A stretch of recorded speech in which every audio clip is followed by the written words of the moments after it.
Right now, we're in front of the courthouse. We are just standing on the car so the DAs can see.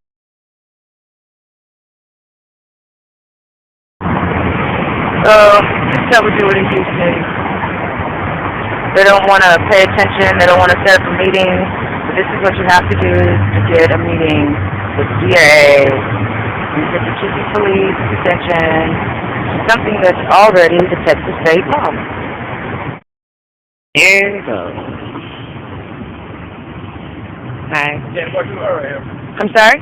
Oh, no, I'm just staying here as long as these other cars are here. I can't be here with these other cars? No. It's the law enforcement car. Okay, and the sign there says only for law enforcement cars only? Oh, let's see. No. I think the sign said passenger zone, loading and unloading. No, unattended vehicle. I'm attending my vehicle, passenger zone, loading and unloading. That does not say an officer's car. If you're loading the car, or you picking somebody up? I'm waiting for someone, yes. You cannot wait for this. For how long? So I can, it says 5 minutes. So why are these cars? With the law enforcement vehicle. Okay, so this Pathfinder that says University of Houston in Chiefy?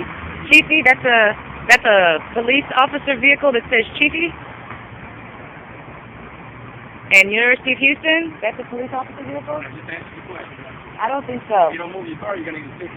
Oh, really? Well, I'll sit in it, and you can't give me a ticket with me sitting in it, can you? All right, is this a police officer vehicle? That's my brother. That's your brother. See, this is not a police officer vehicle, and you're not ticketing her.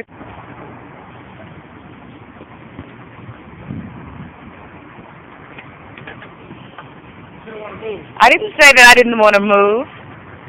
I didn't say I didn't want to move. I was getting clarification because he said only police officer vehicles can drop off and pick up people.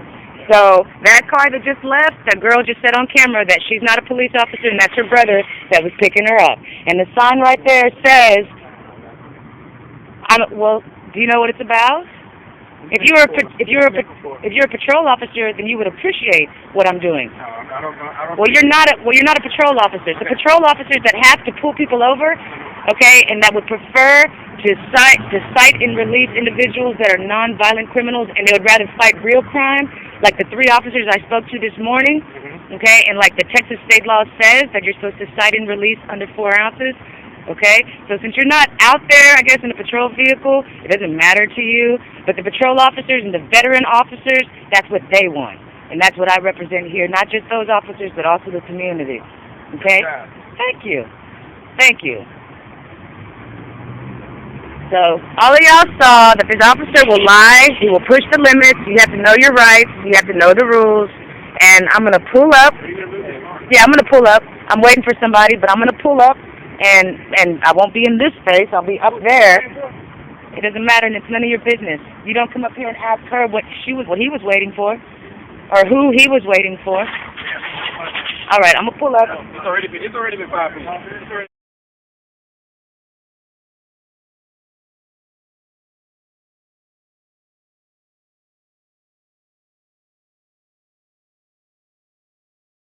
If the mayor says that you can hold it, that'll be fine. Okay, but you just said if a person is offended and comes and tells you. Offended, it's disorderly conduct, I'll just ask you to fold your sign. And if I don't fold my sign because somebody's offended, what if I'm offended by their face? Will they have to go hide their face? No, that's something completely different. Okay, so I don't understand. So there's things around here. There are people that have Confederate flags, or there's people that have Black Panther flags. If that offends, so people that have Confederate flags on their truck. If it was offensive to somebody, then you can go give them a hard time because they have a Confederate flag. I'm not giving anybody a hard time. No, I'm saying if a person has a Confederate flag on them, and if that's offensive, and somebody brings it to our attention, you're going to make them put up their rebel flag? I'm not going to make them do anything. You're going to make them fold up their rebel flag? We will ask them to. And if they don't fold up their rebel flag, then what you going to do? We will ask them to. We will handle it. And will you force them to fold up their rebel flag? We will not force anybody to do anything. Okay, and you'll give them disorderly conduct if they don't fold up their rebel flag? I said that will turn it to disorderly conduct. Okay, so it's disorderly conduct if somebody has a rebel flag, and if somebody's offended by the rebel flag, the Confederate flag, then you will make them fold up their Confederate rebel flag.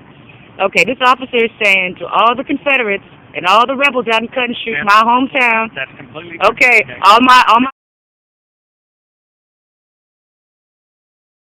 This man says that your rebel flag, if it offends him, then he will make you put it up. I don't think so. These people, we need more education. This is why I talk to the mayor. This is why I talk to Bradford and City Council. This is why I go to these meetings, because we need more education. You know, these guys have nothing better to do. Look, 3 officers for an hour have been picking on me just for holding a sign. So I'm very offended. So do they get disorderly conduct because they've been harassing me?